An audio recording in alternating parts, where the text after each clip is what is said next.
Hello everyone, good morning. তো সকাল সকাল মাঠের দিকে চলে আসছি, বাবা মাঠেতে পাটা এড়েছে, তার জন্য দেখতে চলে আসছি। তো আমাদের পাশে থেকে 2-3 দিন এত পরিমাণে বৃষ্টি হয়েছে, দেখো মাঠের জমিগুলো থই থই করছে। ভাই রে ভাই, কত মাছ পড়েছে আমাদের পাটাতে, শুধু দেখো। অনেকগুলো মাছ নিয়ে আসছি বাড়িতে, তো কম মাছটা রেখে দিয়েছি বাড়িতে রান্না করব বলে, আর বেশিরভাগ মাছটা বাড়ি মানে পুকুরে ছাড়বো বলে তো পুকুরকে নিয়ে চলে আসছি। মানে অত তো মাছ খাওয়া তো যাবে না, তার জন্য কম করে রেখেছি রান্না করব বলে বাড়িতে, আর বেশিরভাগ মাছটা পুকুরে ছাড়বো। আর এই মাছগুলো হচ্ছে ছোট ছোট কই মাছের বাচ্চা, বুঝতে পারছো। আর ছোট মাছ তো অত তো খাওয়া যাবে না, তার জন্য পুকুরে ছেড়ে দিচ্ছি। বড় হলে মাছগুলো তবু খাওয়া যাবে, আর কই মাছের স্বাদটাই খুব আলাদা, তার জন্য আমি ছেড়ে দিচ্ছি।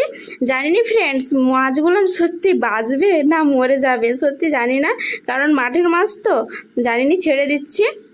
আর এই যে এই মাছগুলো হচ্ছে ভালো করে ধুয়ে ছেঁকে তুলে নিচ্ছি, কারণ এই মাছগুলোকে ভালো করে বেছে ভালো করে ধুয়ে নেব। আর এই দেখো, এই কড়াটাই ভালো করে বেছে আমি ধুয়ে নিয়েছি, আর দিয়ে আমি মানে কিছু মশলা পেস্ট করে রেখেছি, সেই মশলা পেস্টগুলো আমি এবারে দিয়ে দেবো। এইটা হচ্ছে পেঁয়াজ পেস্ট, মানে পেঁয়াজটাকে ভালো করে পেস্ট করে রেখেছি। আর এটা হচ্ছে জিরা, আদা আর রসুনের পেস্ট করে রেখেছি, সেই পেস্টটাকেও আমি দিয়ে দিচ্ছি, কারণ বেশি করে মশলা দিলে ভালো লাগবে। আর এটা হচ্ছে হলদি গুঁড়া, লঙ্কা গুঁড়া আর নুন, সব গুঁড়ো মশলাগুলো আমি দিয়ে দেবো।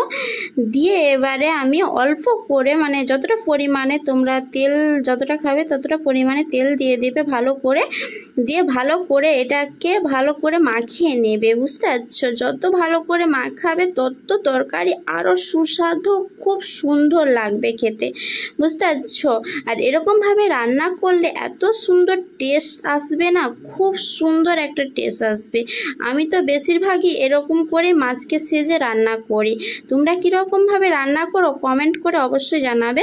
দিয়ে অল্প করে একটু পরিমাণ মতন জল দিয়ে দেবো, কারণ মাছটা একটুকুন সিদ্ধ হবে, তো তার জন্য পরিমাণ মতন একটু জল দিয়ে দেবো। উনানটা ভালো করে আমি জেনে নিয়েছি, জ্বালানা হয়ে গেছে আমার। এবার কড়াটা আমি দিয়ে দেবো, কারণ ভালোভাবে উনানটা না জ্বালালে ধোয়া ধোয়া গ্যাস ছাড়বে, কারণ মাটির উনান তো ভালো করে আগে জ্বালিয়ে নিয়েছি, দিয়ে আমি কড়াটা চাপিয়ে দিয়েছি। তো এখানে আমার মাছ রান্নাটা এবার